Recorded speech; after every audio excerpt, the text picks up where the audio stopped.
Hey Chris, what are you up to? Yes, I'm just reviewing some of the builds that we've been doing recently on this machine. We've been doing loads in pure copper at the moment. You can see loads of heat exchangers and electric motor stuff in some nice orange parts that we've got. And that's all been possible through this machine that we have here.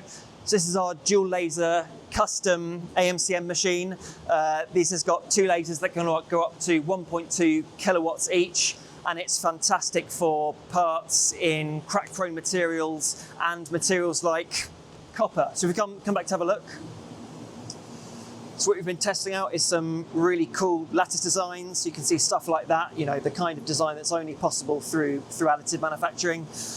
Actually, though, this has been made as part of a really cool project we've been doing recently, where we've been taking ground up subsea cables, so copper cables from under the sea, and we've been reprocessing that into the powder that goes into our machines, and that's what we've got out of it. So you can see some really high quality copper that's, you know, completely indistinguishable from just the off-the-shelf virgin powder.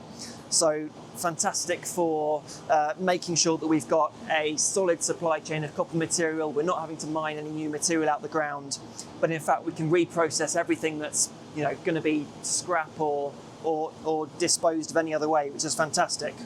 So yeah, like I say, that machine's been used for all of that, and we've taken that through all of the process to make sure the material is performing pretty much where we'd expect to be for the material.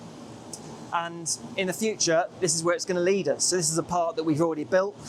This is a fantastic demo piece for a electric motor. So this is an all-in-one motor coil configuration, a part that we've designed ourselves. And yeah, in the future, this is additive manufacturing is going to be a great attribute for high performance electric machines in automotive, in aerospace, and yeah, anywhere you want the highest powers to come out of your electric machines. Wow, perfect. Thanks Chris. I'll leave you to it.